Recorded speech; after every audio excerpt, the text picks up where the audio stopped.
ఇక 1280 lab technician పోస్టులకు భర్తీ నేడు నోటిఫికేషన్. 2030 మంది స్టాఫ్ నర్సులు భర్తీకి 10 రోజుల్లో నెలాఖరులో ఫార్మాసిటీ సెలక్షన్ కూడా. మొత్తానికి ఈ నెలలో వైద్య ఆరోగ్య శాఖలో 4000 పోస్టులు నోటిఫికేషన్లు. ఇక జాబ్ క్యాలెండర్ ప్రకారం ఉద్యోగుల భర్తీకి ప్రభుత్వం చర్యలు. వైద్య ఆరోగ్య శాఖలో 1280 ల్యాబ్ టెక్నీషియన్ పోస్టు భర్తీకి మెడికల్ రిక్రూట్మెంట్ పోస్టు బోర్డు బుధవారం నోటిఫికేషన్ విడుదల చేయనట్లు వైద్య ఆరోగ్య వెల్లడించింది. ఇక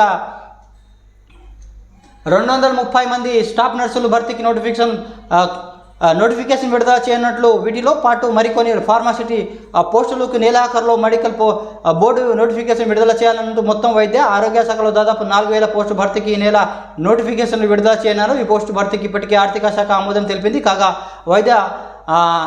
వైద్య శాఖలోని స్టాఫ్ నర్స్, ల్యాబ్ టెక్నీషియన్, పారా అసిస్టులు పోస్టులకు సెప్టెంబర్ నోటిఫికేషన్ విడుదల చేస్తామని ప్రభుత్వం జాబ్ క్యాలెండర్ ప్రకటించింది. ఇది ఒక గుడ్ న్యూస్ అనేది మనం చెప్పవచ్చు. వైద్య ఆరోగ్య సంబంధించిన విద్యార్థులు ఈ పోస్టులకు అప్లై అనేది చేసుకోవచ్చు. ఇది కొన్ని హెడ్లైన్స్ అనేది చూస్తున్నా. Please subscribe, like and share my channel. Thanks for watching. RM nice.